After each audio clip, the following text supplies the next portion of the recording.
So today is signing day for our quarterback, where we will be deciding where we're going to be spending the next 4 years at for our college football experience. And I've narrowed it down to 3 teams. And the first team that we chose is the West Virginia Mountaineers. Now, I didn't actually really choose 3 teams. I more or less chose 3 different playbooks or styles of play, just to see which one we like the best, as I really don't think it matters which team we go on. They're all about 3 to 5 stars in prestige. So West Virginia runs the air raid offense. It's kind of like the spread, except the air raid is 80% passing plays, which I found out, and I don't know how well NCAA,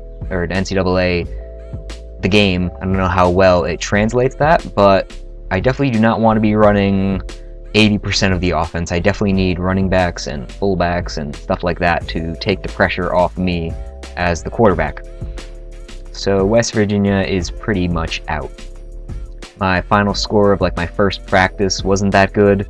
I didn't really get a lot of XP, and it just wasn't a good fit overall. So now we're going to try the Texas Longhorns. They were a 6-star team, I think.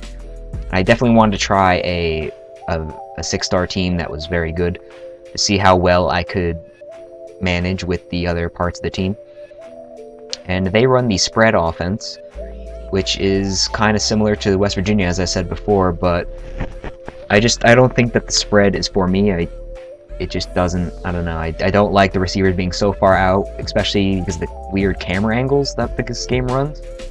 I definitely prefer lots of middle routes and quick routes that I can get to easily without having to look across the entire field to look for someone open.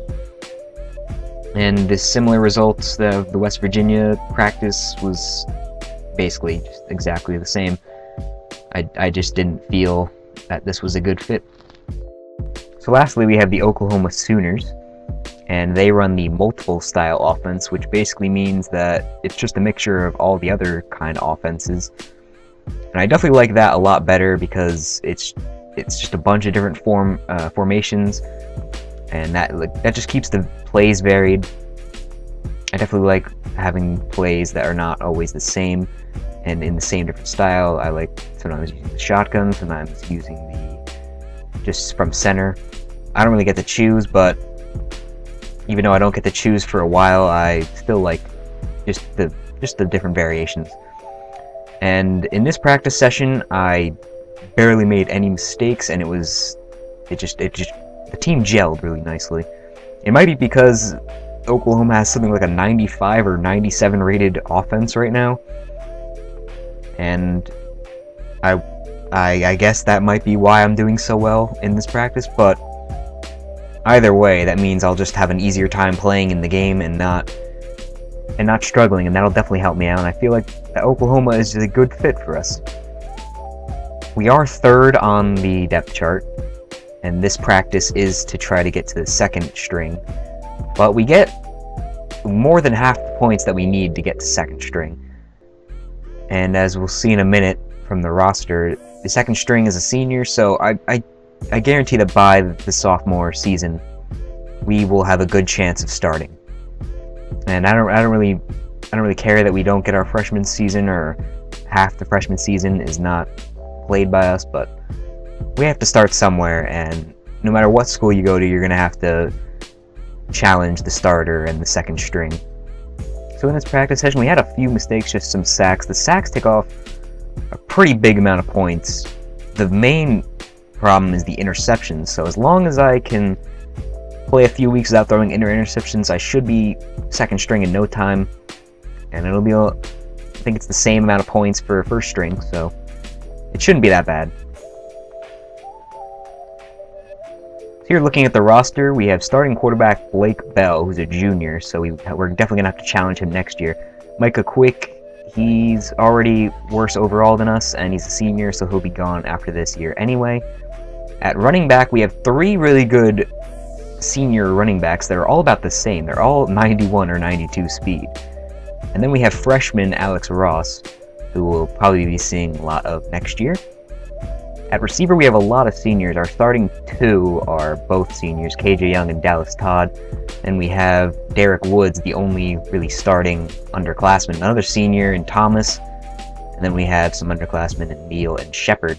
Tight end, we only have 2. We have Taylor McNamara, although he is a freshman, so we'll see him for a long time.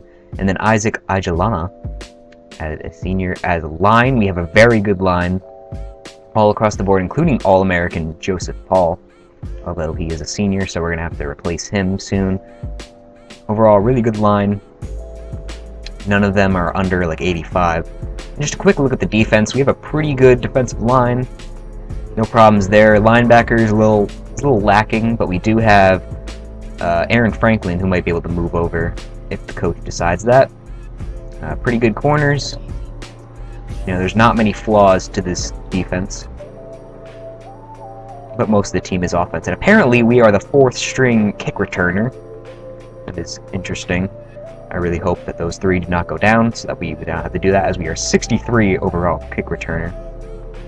So let's just look at the roster. So here we have the top 25 preseason polls. I don't know how accurate these are, if the game accounted for the new rosters, but Alabama's number 1, and then Ohio State. And we're down here at number 13. So hopefully we can improve on that. Look at that 97 offense. Definitely one of the best offenses in the game. We will hopefully be able to use that effectively. And just really quickly, I wanted to show you the Heisman Watch. This is from the 2014 season, so obviously Marcus Mariota won in real life. We'll see if he does in this. And that's just about it. I'd like to thank you guys for watching, and hopefully the next few episodes we can be challenging the starters and playing on this Oklahoma team. I'll catch you guys later. Goodbye.